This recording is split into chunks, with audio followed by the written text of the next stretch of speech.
আমি যে বছর প্রথম প্রেমে পড়লাম, সেই গোটা বছরটাই আমার জন্য বসন্ত হয়ে গেল।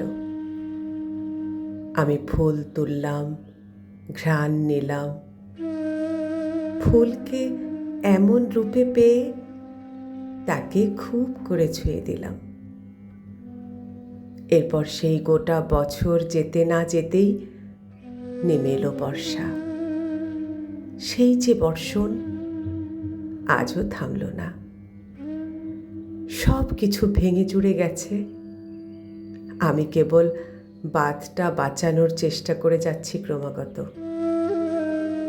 সম্বল বলতে সেই ফুল, বসন্ত, সেসব কিছুই নেই। একটা ঘর আছে কেবল, সেখানে আমি ছাড়া আর কেউ